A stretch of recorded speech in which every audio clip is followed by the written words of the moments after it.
I've watched at least a dozen videos on YouTube that talk in circles about how Spotify helps you build a fan base.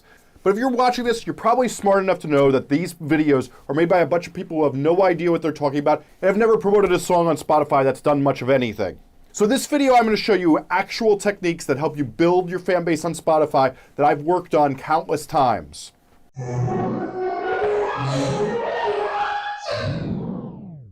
Hi, I'm Jesse Cannon, and this is Musformation. It's undoubtable that Spotify is the biggest exploit for building a fan base in music right now.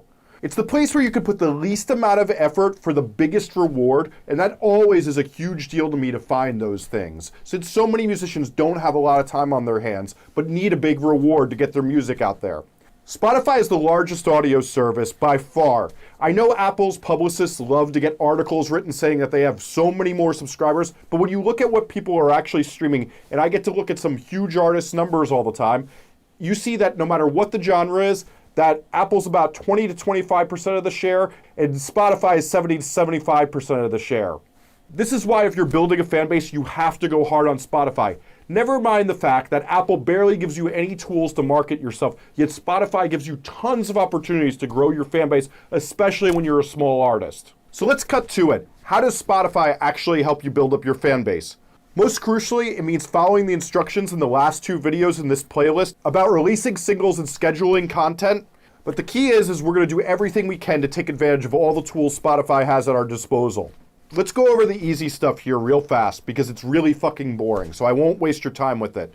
Spotify only promotes the people who are good citizens of their world, and doing all of this makes them willing to promote you if they see your music will keep people listening to their service. Let's take a look at Spotify for artists. The first thing we're going to make sure is up to date is the image gallery. You can put up a couple pictures here. They should be compelling pictures. And remember, if you get anywhere in music, press people, venues, all sorts of people are going to download these pictures and use them for press assets, so make sure they're good. Your biography should be up to date. Apple does not want to promote somebody who just writes a fart joke for their biography. Make sure it says something that's informative and shows your personality. Don't make it too stiff.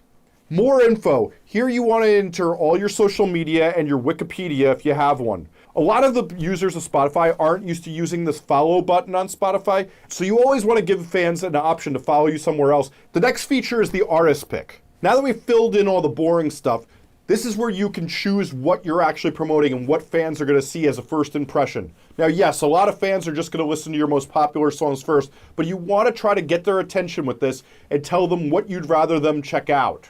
You have a choice between a concert date, a song, an album, or a playlist. But keep in mind, Spotify automatically makes this your latest release if you don't put anything there.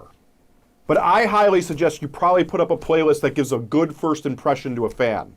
They also allow you to put a little message here so that could show some personality and direct fans towards this instead of your most popular tracks. You could also put up concert dates. If you have dates on Ticketmaster, Songkick, Eventbrite, or AXS, they can all be added here using Songkick's Tourbox feature, and they should be added if you have them. Next, we have artist playlists. Artist playlists are a huge part of Spotify. We're going to talk all about marketing them there, but we want to make sure you also have these. If you skip this step, you're really missing out, and Spotify is not going to help promote you. Now that we've talked about all the boring stuff, let's talk about how Spotify helps promote you. And odds are this is what you're here for, is to learn about playlist promotion. You know, the thing everybody's talking about these days. But there's a good reason they're also talking about it. Time magazine says playlists account for 31% of the total listening time, whereas albums only constitute 20%. Since we're going to be releasing singles regularly, if you pay attention to what I said in the previous videos, every single time you're going to get that single up about 4 weeks in advance, and you're going to hit that submit to playlist consideration button in the back end of Spotify for Artists. This is the best chance you have for something that takes about 60 seconds to do, to possibly get huge plays and new fans from doing so little effort. Now, I know I said this is a very little effort, but there are two things I want to flag because I think some people overlook them. That 4 weeks is what Spotify says they prefer you do, so make sure you're not rushing getting these singles out and put up your song 3 nights before and try to get it on playlists. Do the 4 weeks so that the playlist managers will be happy and want to help you. You also have to remember you have one chance to pitch. Now, I talk to people who pitch playlists all day. This is what really matters here, is telling people your good reviews, who's featured on the track, What's compelling about you? Are you LGBTQ? Are you a gamer? Do you live in a certain area? All of these details may help them figure out what playlist is going to be best for you on Spotify. So be sure to think about what your pitch is and really put some effort into this about what playlists you may fit in on, and use keywords that will trigger that in the person you're pitching on Spotify. So let's get to the meat of this. So we have to remember that the main way Spotify builds your fan base is by sending you to Release Radar and Discover Weekly playlists. Release Radar alone is driving more streams than any of Spotify's other in-house playlists, and those other playlists have huge numbers. Yes, their own editorial playlists are huge, but with doing what I'm about to describe, it will help you become more likely to get placed on these editorial playlists, since all of these playlist curators, they watch and look at your metrics as well as seeing if you're being that good citizen I talked about before. What these metrics are pre-saves and follows, but don't take my word for it. Spotify says right on their own website, if you have 100 followers, you'll be in 100 Release Radar playlists every time you put out new music. If you have 1,000 followers, you'll be on 1,000 playlists. And if you have 10,000, you get the point. This is why it's so crucial to go for follows and get pre-saves and keep releasing singles consistently, since this is how you build your fan base up. Yes, Spotify cares about streams and people listening to your song repeatedly, but that's only going to happen if people like your music anyway, and now is not the time to discuss how to do that. But how do you get good metrics if you have no fans? Let's talk about all the ammo you have to get more follows on Spotify. So we're going to do the obvious things of you're going to tweet and Facebook and Instagram and ask people to follow you on Spotify, because if you have any fans, why not do that obvious thing? But I want to talk about a technique I use that works really well that I don't see enough people do, which is using a show.co campaign. What these allow us to do are two things. One is that you can gate people and make them follow you to hear your song. This is great for links you send to established fans. Or two, you could put up this page and it will nudge people to subscribe to your YouTube channel, follow you on Spotify, or pre-save the song that you've put up. I'm going to go into way more detail about how to do an effective show.co campaign in a future video. So I know what you've really come here for is you want to know about playlist promotion companies. Well, guess what? Most of the people who do these are the scum of the earth. And unless you've been recommended someone by a top tier artist, I don't mean a local band, I mean you've talked to someone who manages an artist who got huge from them, I don't believe that anyone who does this is not a scammer. In fact, this is where every scammer is going to take advantage of the dreams of musicians right now. First up, let's talk about Playlist Push, since I get asked about this all the time. I've seen people say good things about Playlist Push. I've seen plenty of people say bad things. The fact is, most people I talk to are not happy with how much money they dole out for the results they get. But some are. So it all depends on your level of what discretionary spending you have and how much you like to set money on fire versus what you find is worth it. I don't find them to be the best method to get on playlists, but I'm going to talk about a few different ways I actually do see work well. First up, there's Spot-A-Match, which has a free tier. If I'm being totally honest here, I don't see a lot of results from using their free tier and messaging people who do playlists. I do find it to be a super cool, quick way to find other playlists that I may not be able to find another way that would play the artists that I work with. If you punch in your genre, you may find some that you should be able to pitch, and you can find who runs them by doing a little bit of Googling. My favorite way to find playlists for artists is to use this service called Chartmetric. Now, if you look at Chartmetric, the price is a little steep, but on the free tier, you're still able to do a search for similar artists to you and see playlists where those artists show up.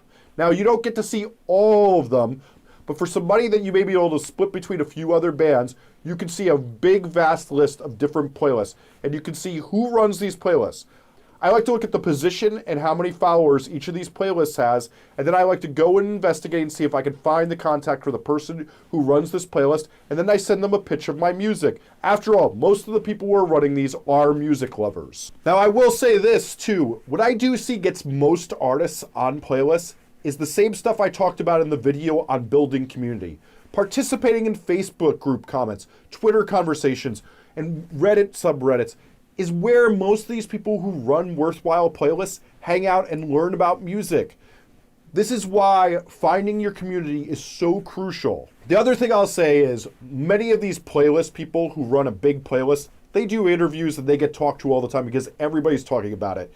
If you can find the name of the person who runs this playlist, or just do your Googles with their playlist name and get a little bit of research in, you can often find their contact and pitch them on it. In fact, some of these people have pretty much become celebrities. I can't even believe how often I see this one person who runs a playlist thanked in my Twitter feed. I know a lot of you want to pay someone to make this happen for you, but I'm sad to say there's no one who's really good at it that you can pay to do it. So you got to do the work yourself or get your manager or somebody to do it. And in a future episode, I'm going to talk to you about the shitty part of connections in this game. There's one more key weapon to build yourself up on Spotify, and that's artist playlists. Spotify loves to promote the people who make these artist playlists. So let's go over what their rules are for them to promote you on here. There should be at least 20 songs on your playlist. But Spotify does tell its users, the more tracks you have on the playlist, the better. But remember, for listeners to listen to it, there can't be a lot of trash on it, so you gotta strike a balance there. They also don't want you to repeat artists. As well, you need to take the time to enter a description and go into Photoshop and make a nice graphic for your playlist. As well, they want to see you keeping these playlists up to date.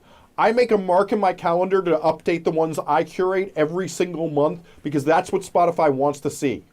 So what are these playlists you can make? How about an introduction? If you have a big catalog, show everybody what songs you want to have first. Same thing with the This Is Your Band Name playlist. Some people use that This Is to do a chronological order of all the songs they've released. You can also do a greatest hits if you have a lot of material. You could do a playlist of all the people you've ever collaborated with and your favorite songs of them. What you should definitely be doing is a what you've been listening to playlist and keep people up to date with it.